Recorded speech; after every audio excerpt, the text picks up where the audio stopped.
5 भाइयों में सबसे बड़े थे हनुमान। ऐसी थी हनुमान जी की एक माया।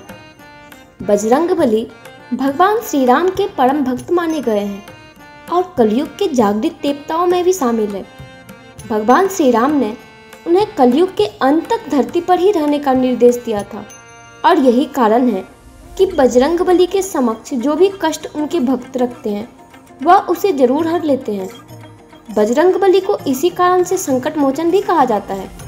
मंगलवार और शनिवार को हनुमान जी की पूजा करने का विशेष दिन होता है।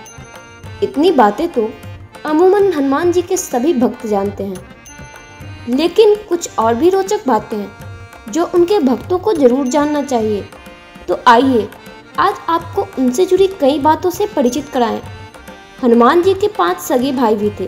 पुराने में वानर राज केसरी के 6 पुत्रों का जिक्र मिलता है और इसमें हनुमान जी सबसे बड़े थे। उनके बाकी 5 भाई विवाहित भी थे। हनुमान जी के 5 भाइयों में मतिमान, श्रुतिमान, केतुमान, गतिमान और धृतिमान शामिल थे, इसलिए इनके भाइयों का वंश अब भी चलता है। बजरंगबली जी की माँ एक अप्सरा थी, लेकिन एक ऋषि ने उनकी माँ अंजना को श्राप दिया था कि वह जब भी किसी से प्रेम करेंगी तो उनका मुंह बानर के समान हो जाएगा। तब उन्होंने भगवान ब्रह्मा से इस श्राप से मुक्ति के लिए प्रार्थना की। तब ब्रह्मा जी ने उन्हें पृथ्वी पर मानव के रूप में जन्म लेने का रास्ता बताया और तब अंजना बानरों के राजा केसरी के साथ प्रेम करने लगी और दोनों ने शादी कर ली। अंजना भगवान शिव की परम भक्त थी और उनकी भक्ति से प्रसन्न होकर भगवान शिव ने उनके पुत्र के रूप में जन्म लेने का वरदान उन्हें दिया था। हनुमान जी का जन्म शिव का 11वां अवतार माना गया है।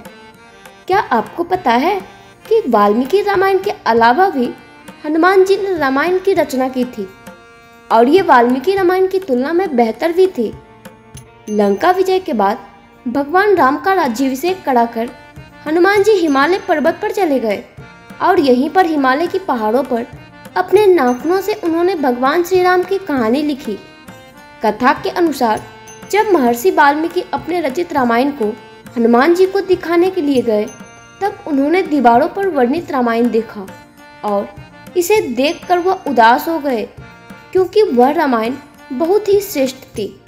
वह जानते थे कि रामायण को कोई वाचन नहीं करेगा, लेकिन जब हनुमान जी ने वाल्मीकि की तकलीफ को जाना तो उन्होंने इसे तुरंत मिटा दिया।